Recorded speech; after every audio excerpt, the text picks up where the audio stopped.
Is this what people meant by jungle fever? I have no idea what that means, and I'm not gonna Google it. Why this might be the most disrespected job on Earth? It's because most animals aren't aware of dignity or pride. Anyways, why don't we just go and check it out? So there's a lot of talk about man versus bear. Would you choose the man? Would you choose the bear? How about we talk about that time when we chose gorillas? This is Shabani. Shabani is a 27-year-old living in the Hiyashi. Wait. Is this the... Yeah, he's the good-looking gorilla, right? Zoo in Nagoya, Japan, where his face card went viral and caused a direct increase in the number of female visitors. Call him George the way he had these women curious. Last name Clooney, because that's the main guy they compared him to. Oh, and if you couldn't tell, Shabani's also a 400+ pound primate with a perpetual pump. Not only that, he's a loyal husband with 2 wives and children. That's a family man being lusted after. Some of the words used to describe so he wasn't into monogamy. Heartthrob, metrosexual, spornosexual. I didn't even know what that meant. One article even asked. Yeah, I'm not gonna Google that just in case. Quote, would you go for a romp in the jungle with Shabani? No. A sinful liaison, that's Haram-bae, at women high. Is this what people meant by jungle fever? I have no idea what that means, and I'm not gonna Google it. But feel free to leave it down in the comments anyway. Unbothered, that's femme flambe. Call him Susan B. Anthony the way he had women showing up to the court. Just kidding. Real ones know gorillas ain't packing anything but a room. But yeah, Shabani's looks transcended the laws of nature, and if I had a nickel for every time a woman's feelings towards a gorilla made headlines, I'd have 2 nickels. Which is too many more than I should have. One woman was a frequent visitor at the Diergaardenleiddorp Zoo in the Netherlands. Of course. And her favorite was a silverback named Bakito. Up to 4 times a week, she'd find them, make direct eye contact, and smile. Wait, they see it as a threat, right? Eye contact and smiling. How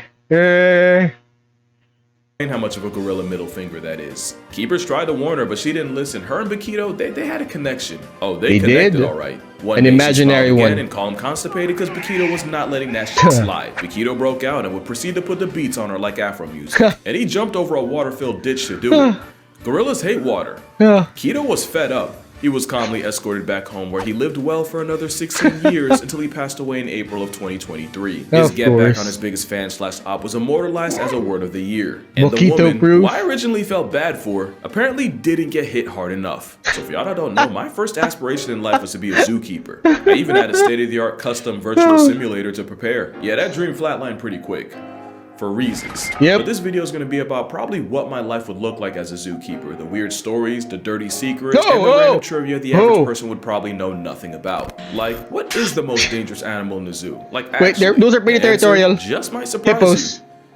That's why Mudang is hostile. USA has a database where you can look up incidents involving exotic animals in America, and if you search up animal attacks by any species in any state in an AZA accredited zoo, you'll see that the #1 culprit are big cats. Of course. Out of 101 recorded injuries, they caused 46 or 38%. Elephants were second at just over 17%, but if Bakito proved anything, it's that a lot of them had it coming, which is probably why primates earned bronze in brutality at 14%. Reptiles like Komodo dragons and bears like pandas got just over 4% each. Of course. 9% were marine attacks by animals like orcas, dolphins, and stingrays, and the remaining 13% were just other. Other being something like a kid falling into a rhino. Oh, no, that's a bad idea. Into a giraffe pen and nearly getting kicked off the census. Now, take it with a grain of salt, because I thought for sure zebras would be up there, but they weren't even on the list. And I know for a fact at least a couple should. Didn't even know they could do that. I want to know what zooby's most likely to put a halo on my head. Well, in the same database, if you look at zoo every time a person got put on fatalities the shirt at a zoo, accredited or not, big cats did it over 40% Okay, number of one. the time, with elephants at a hair under 30, and surprisingly, bears barely even scratched at less than 9%. Really But here's now? the thing, if you look at non-accredited zoos, the big You learn something new every day. They're all accredited zoos, but what about the non-accredited ones? Like the Tiger Kings. Wait, was the Tiger King credited? What was his name again? Whatever happened to him? See, he's still in prison. He was expecting like a pardon from Trump, right? big cat number grows to 47%, with bears and elephants at 16 apiece. And lastly, in accredited zoos, elephants actually took the lead at 47%. Really big now? cats were the suspect 33% of the time, and bears weren't even on the board. So if you're a zookeeper at a zoo that actually has its stuff together, statistically, if there's any animal that erases you, it's gonna be an elephant. And if the zoo's Of suspect, course. best believe a big cat might be your downfall. But also remember, if it does happen, it'll probably be your fault or your coworkers. Now, if you work at a zoo long enough, eventually some animal's gonna escape, whether it's a minor inconvenience like a bunch of meerkats, or code red dead the rights and murk on site like a chimpanzee. It's gonna happen, and the best reaction is proaction. So some zoos do escaped animal drills, but instead of actual animals, yeah. Wait, they actually have these things? Escaped animal drills? Yeah. Don't most people just call it a gun? One Japanese zoo will have workers cosplaying as an animal taking a cue from Madagascar and breaking out. Thank God, because I'm not even going to tell you what I thought this was. You know what? They should make a day out of this. Theme songs, I like to move it, move it. But it's a pretty harmless way to remind everyone what to do when an animal gets out. They must have been thinking, who's this fucker right there? That being said, this would be a tragic time to not be sober at the zoo. But what animal is the most likely to escape? In my non-professional online opinion, there's two. If you want to test how good a spot is at keeping the animal in, you should probably hire the man of the forest or the orangutan. Fu Manchu was an orang that nearly got an entire staff fired because there was a solid week where they would show up to work and the entire orangutan posse would be posted up outside. About a week was how long it took for them to realize that that's not a good idea. hid it in his mouth most of the day and used it to pick his enclosure lock when perhaps teaching them how to use tools may not have been a good idea, especially if you're trying to keep them in. Was looking. And Ken Allen was a hairy Houdini who got out so many times that the zoo had to hire rock climbers to find every possible point of exit. Of course. They didn't know how he got out, and Ken for sure wasn't about to tell him. And what did he do with all this freedom? Wait, guys! The best thing to do if you see a monkey climbing out of the cage would be to run and not to take pictures of it.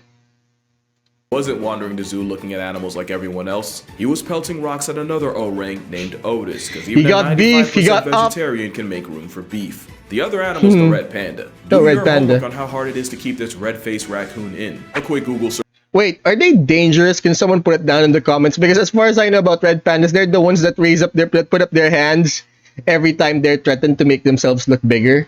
Will tell you that a red panda escape has made the news at least once in 1978, 2005, 2007, 2008, 2009. Did they hurt anyone? Then again, it's not so bad. You know what? Probably more. My favorite was red panda Rusty slipping out the Smithsonian and walking the streets of Washington, D.C. completely unbothered. So yeah, if your job's keeping a ninja panda or a Cheeto-flavored gorilla in check, you're gonna have a bad time. But some animals are a great time to work with, and it's often not the ones you'd expect. Rhinos are legally blind trauma tanks that'll buck up to a butterfly. In a zoo, it's a 2-ton Labrador with the personality of a lapdog. And they put the zoo in zoomies. Turkey vultures are unironically like precocious toddlers that'll follow their favorite keeper around and play games with them. Cheetahs might just be the most people-proof predator of them all. In fact, almost too much for their own good. Cheetahs get treated like the doormat of the savannah, and their life doesn't become a cakewalk in captivity. Oftentimes, the overgrown house cat is too anxious to even think about making more cheetahs. So... Oh, is this why they have dogs?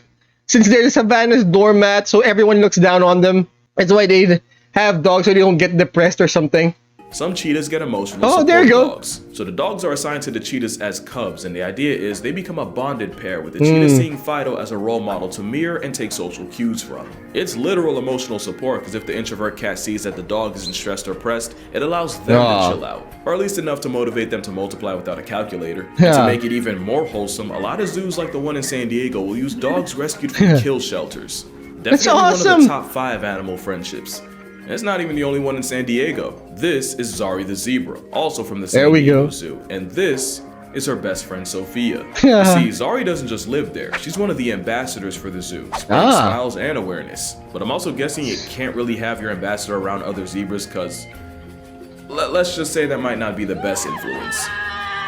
So in comes Sophia, a miniature Mediterranean donkey and Zari's roommate and best friend. To say they're inseparable would be a massive understatement. And while I can't exactly tell you who's influencing who, just know Zari and Sophia give any cheetah dog duo a run for their money. There we go. Speaking of role models, have you seen this video of a panda struggling to break bamboo?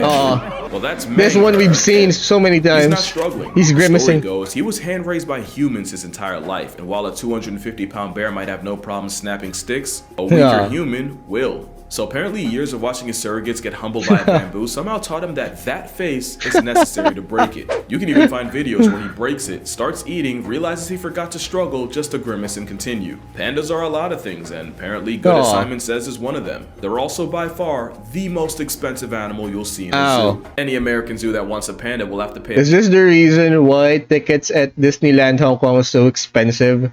Last time I was there was like 3 of them. A small annual leasing fee of up to $1 million, along with $600,000 for every cow born there. Add the millions to build their enclosures and the thousands spent feeding them, and the black and white bamboo bear is about 5 times more. Historically speaking, that's what you'd call a white elephant. Alright, history time, boys and girls. King Chulalongkorn, oh no, it was the King of Siam, Prince Chulalongkorn, or Thailand, right?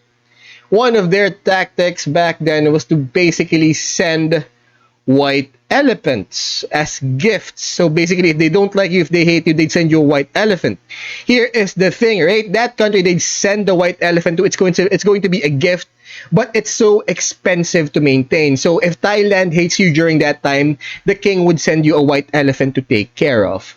Because okay, so what's the big deal? You let it die, you just let it go. No, here's the thing, right? If that white elephant dies while it's under your custody or under your ownership, it's going to be taken as a great insult by the king, which might give him an excuse to go to war against you. Yeah, so there's something there. More expensive than second place, and that's literally the biggest thing alive with legs. And best believe they know you might never meet a more high maintenance mammal. In 2014, the Chengdu research base set up a live stream so viewers could watch expecting mother, these names are killing me, Ai-hin bring another panda into the world. It was then cancelled after it was discovered she had faked her pregnancy. Somehow the same animal that got his brain nerfed by nature figured out that if they can play pregnant even after the hormones wear off, they can finesse preferential treatment. And they're not wrong, any future mother pandas are moved to a single with AC, they get round-the-clock care and more fruits and bamboo. Quite frankly, I don't blame the bears for working smarter. But it gets even crazier.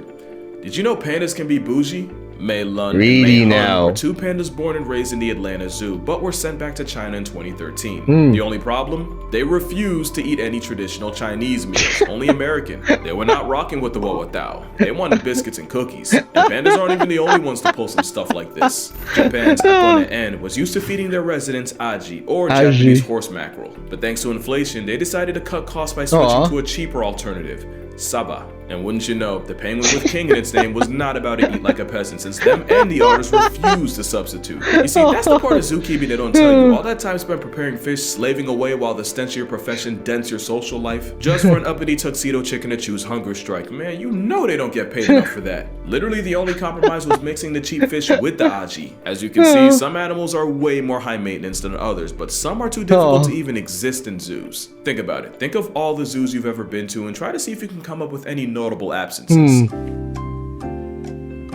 No, I'm stuck. Okay, time's up. When's the last time you saw a moose in the zoo? For a lot of y'all, including me, probably never. You've probably seen bison. Wait, don't they die in captivity? I mean, I know there are some animals that you can't keep caged or else they will literally die. I can't remember which animals are those, but some of them. Bears, bobcats, cougars. Y'all know I could speak on wolves, but no moose. Why? Moose have specific diets, they're built like a tank and of course eat like one, and really you could do everything right. They can still pass tense in a few years. There we go. And apparently feeding an antler warrior, so it's definitely one of those animals. President's term is a bad investment. So are leopard seals. You'll likely never see the Alp of Happy Feet in the zoo. Narwhals can literally die of social anxiety, so they're out. Tarsiers sometimes seppuku themselves in captivity, so that's a no-go. Yeah, I mean, I remember some of them literally die from stress because people would take pictures of them in the flash. They would literally delete themselves. Say dietary restrictions are why proboscis monkeys are rare in zoos. I call bull shark. It's definitely because schnazi might be the most inappropriate animal to take your kids to see. And yes, my head's here for a reason. I'm not about to catch an age restriction over an overexposed lipstick dispenser. Or they could just use fake animals, because it's not like that hasn't happened before. In 1987, a zoo in China was exposed for painting a sun bear and presenting it as a panda. Really now? Sun bear, by the way. In 2018, a zoo in Cairo did the same, except they had a donkey and zebra face. 2013, and we're back in China, except this controversy was about their resident African lion. There's a lion. Did y'all even try? But by far, my favorite counterfeit creature story is... These dogs are advertised as As panda pandas. dogs. They're just dogs, okay? Panda According dogs. to Chinese state media, the zoo confirmed it dyed the dog's fur to look like pandas to fill in the blank of not having actual pandas. You know, if I took time No out shit, of my day and pandas are spent my expensive. hard-earned money to go see a panda and got this, I'd probably go and spend more. Man, they got pandas from Temu. I can't even be mad. So obviously people are usually happy to see animals at zoos, but you ever wonder how the animals feel? Well, someone did, No. and a study from Nottingham Trent and Harper Adams University studied over 200 They get free lodging and board? Yeah, no one's trying to hunt them down for food or sport. 150 animals in zoos to see how their behaviors changed around human company. Using hours of observation and research, they found that the animal most excited to see people at zoos, and I really Hey, hope it's this Nara. is true, were elephants. Oh. Elephants showed the most positive reactions found us to as- large they groups found of us people, cute, right? becoming more active, more playful, and overall They did a study that elephants find us cute. seeming to have a better time when humans were around. The other people-happy animals included cheetahs, jaguars, penguins, grizzly bears, polar bears, What? a cow called a batang, servals, and I mean, what happened to that saying, if it's, white, good night, black fight back, brown lie down? black-tailed prairie dogs. And on the other side, the animals that seemed to like human company the least were hedgehogs, ostriches, marsupials like kangaroos, ungulates like giraffes and antelopes, and probably most random of all, the tuatara. They have 3 eyes and apparently none of them want to see us. As for the rest, the vast majority of animals had no reaction. The Yeah, because they know what's up. study does raise an interesting question, and that's how the pandemic affected zoo animals. Believe it or not, some animals actually started to miss people. The worldwide panoramic left elephants confused and disappointed. Birds like kias and cockatoos missed the attention. And you even had apes like chimps actively looking for missing visitors. And while the shutdown gave us gems like penguins exploring empty aquariums or a sea lion getting introduced to a tegu, by far the best story to come out was what happened in a Japanese aquarium. You see, the eels in Tokyo Sumida Aquarium were used to people, but the pandemonium turned them back people shy, and those same eels would now hide in the sand whenever a worker or someone would walk past. The problem is, that made it almost impossible to check up on them and keep them healthy. The solution was the aquarium asked people to FaceTime their eels to refamiliarize them with people, like some exposure That is therapy. amazing! There was a legitimate time where you could have gone on a date with an antisocial eel, and the worldwide Panera brought a lot of bad, but this was definitely a bright spot. But now, zoos are definitely back was. open, so here's some hacks to get the most out of your experience. Animals are going to be most active on cooler, cloudier days, and they usually peak as soon as the doors open. Also, you're going to want to aim for a random weekday, since the less crowded, the better. Of course. Try it. If you can be there the next overcast 10 a.m. on a Tuesday, I swear you'll see a Overcast 10 different a.m. zoo. Okay. And if you're a cat person, you might want to wear some Calvin Klein. No, seriously, the Klein is a favorite for cats of all kinds, from cheetahs to cougars, from lions to leopards. In fact, researchers have caught wild jaguars on camera by dousing the trap in obsession for men. So Really next time now? you're at the zoo and end up in big cat Calvin country, Klein? Go ahead and spritz some of the Klein and see what happens. Wait, Calvin Klein, right? The perfume, and this is not just catnip? But yeah, that's gonna do it for this video. I imagine I'm gonna get a couple comments disappointing to me for not blasting zoos for 15 minutes. And I can't possibly care about animals if I still go to them. Here's my take. I've always said that zoos are capable of a lot of good and a lot of bad, but a lot of them are an invaluable resource for conservation and Of awareness. course. And while I agree, there are some species that are just not built for zoos. A majority of them are No, there they're because not. they literally would be worse off in the wild. Przewalski's horse was basically halfway down the grave, but it was the work of zoos that helped bring Yep. them back from the brink. Same thing with the California condor, and about a dozen more. Oh. And spare a thought for zookeepers. Are overworked, underpaid, usually overqualified. They probably and like are. I said, the smell isn't just something they leave at the office. Not all zoos are created equal, and it's at best lazy, and at worst almost dangerous to put them all in the same boat. Of course. But I'm gonna stop yapping, drink water, hug your mother, support your local zoo, Yep. just make Be sure it's good, accredited. okay? Be good, Matter of fact, people. Give the zookeeper a hug. Who knows how much they need it. And I'ma see y'all in the next one. Bye! Thank you for watching, guys. Now, if you want me to check out other stories here on YouTube, please let me know in the comments. We upload every Monday, Wednesday, and Friday at 12 p.m. Eastern Standard. Please like, share, subscribe, do the whole notification button thing to help me out with the algo. And don't forget to check out our Twitch channel where you can catch me do this live. Now, class dismissed.